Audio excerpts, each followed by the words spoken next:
당신은 왜 이 남자의 얼굴을 볼 수 없을까요?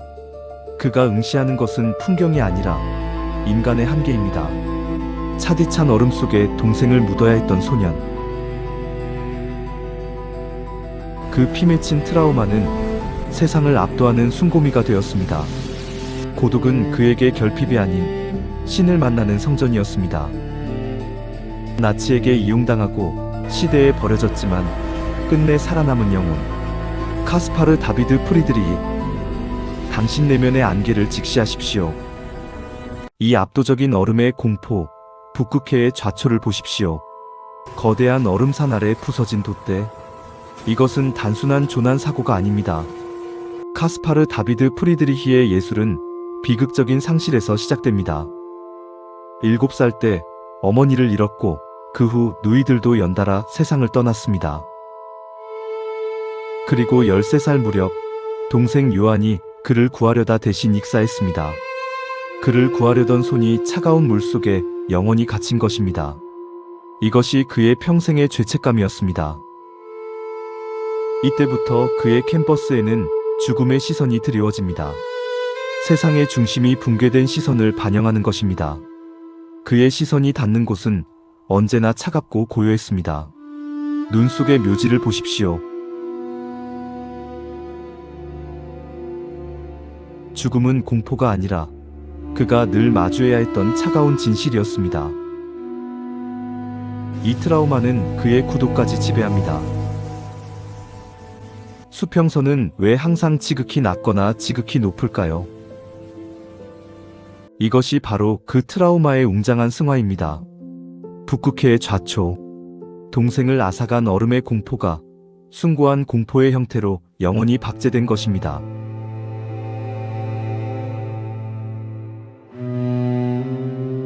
그의 가장 정치적인 암호, 숲속의 샤세르를 보십시오. 이 그림은 단순한 사냥꾼이 아닙니다. 19세기 초 나폴레옹의 군하가 독일의 자존심을 짓밟고 있었습니다. 이성의 시대는 끝났고 광기 어린 전쟁만이 남았습니다.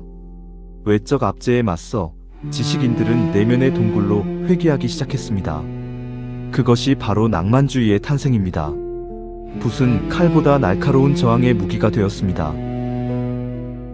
프리드리히의 소나무 숲은 단순한 풍경이 아닙니다. 침략자를 환영하지 않는 독일의 정신, 결코 길을 내어주지 않는 거대한 장벽입니다. 이 혼란 속에서 그가 제시한 궁극적인 대안이 바로 숭고미입니다. 인간이 어찌할 수 없는 거대한 존재 앞에서 느끼는 경외감, 오만한 인간의 이성을 해체하고 신의 섭리와 대면하는 순간입니다. 이제 다시 병사를 보십시오. 그는 자연이라는 거대한 감옥에 갇힌 것입니다.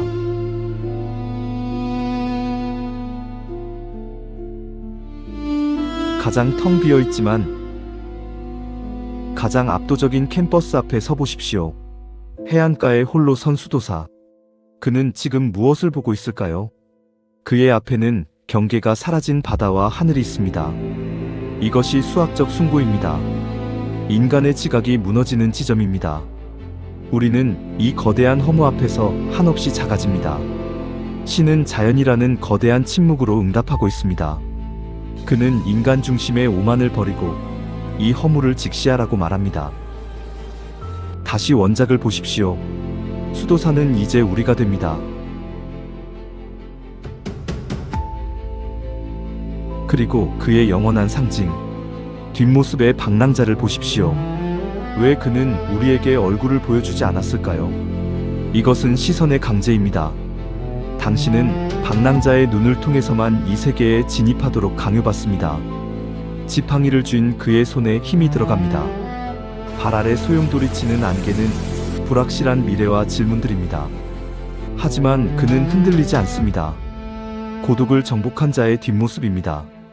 이것은 단순한 풍경화가 아니라 자아를 찾아가는 철학자의 초상입니다. 방랑자의 눈으로 다시 세상을 보십시오. 안개는 이제 희망이 됩니다.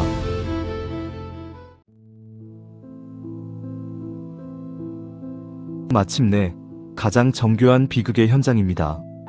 부서진 고디같이 한때 신성했던 공간은 폐허가 되었습니다. 죽은 참나무들이 뼈대처럼 앙상하게 서 있습니다. 그 아래로 검은 행렬이 움직입니다. 바로 장의 행렬입니다. 인간의 모든 영광은 결국 이 폐허로 돌아옵니다. 하지만 아치 너머를 보십시오. 죽음은 끝이 아닙니다. 프리드리히에게 그것은 부활로 가는 문입니다. 이 빛은 어둠을 이겨내는 영원한 영성의 증거입니다.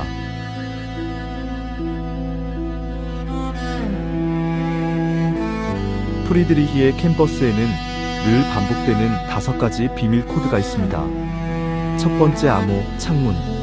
프리드리히의 창문은 언제나 안쪽을 향해 닫혀 있습니다. 이것은 외부 세계와 단절된 예술가의 고독한 내면입니다.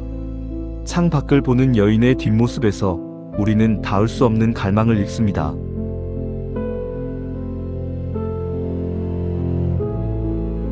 두 번째 암호, 배. 돛이 접힌 배는 삶의 여정이 잠시 멈췄음을 의미합니다. 난파는 절망적인 운명을 의미합니다. 멀리 떠나는 배는 죽음을 향한 항해, 혹은 영원으로의 이행입니다. 그의 배는 언제나 항구가 아닌 거대한 바다 한가운데에 있습니다. 세 번째 암호, 뒤틀린 떡갈나무입니다. 비바람에 꺾인 가지는 세속적인 권력의 덧없음을 상징합니다. 앙상한 모습은 고대 독일의 강인함이자 유한한 세속적 힘의 종말을 의미했습니다. 죽은 나무가 살아있는 생명보다 장엄해 보이는 역설을 보십시오.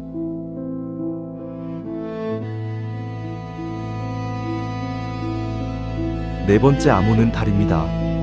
어둠 속에서 유일하게 빛나는 달은 신성한 존재의 대리자입니다. 두 인물의 뒷모습은 달을 매개로 영혼과 교감하고 있습니다.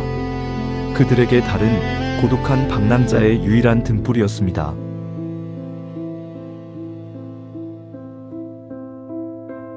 마지막 암호는 가장 강렬한 빛입니다.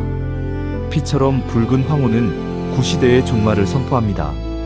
반면 차가운 푸른 새벽빛은 영혼의 부활과 새로운 희망을 상징하죠. 프리드리히는 빛의 색깔로 우리에게 말을 걸고 있습니다. 시대는 변했고 사람들은 더 이상 고독한 캔버스를 찾지 않았습니다. 프리드리히는 말년에 외면당했습니다. 그의 진심은 시대의 소음에 묻혔죠. 가난과 병마 속에서도 그는 끝까지 창밖의 안개를 응시했습니다. 그러나 100년 뒤 세상은 다시 그를 불렀습니다. 초현실주의자들은 그에게서 현대인의 소외를 보았습니다. 우리는 지금 200년 전 그가 그린 고독보다 더 깊은 고립의 시대에 살고 있습니다. 프리드리히가 우리에게 남긴 마지막 질문은 명확합니다. 혼란한 바깥 세계에 휩쓸리는 대신 당신의 내면에 낀 안개를 고요히 직시하십시오.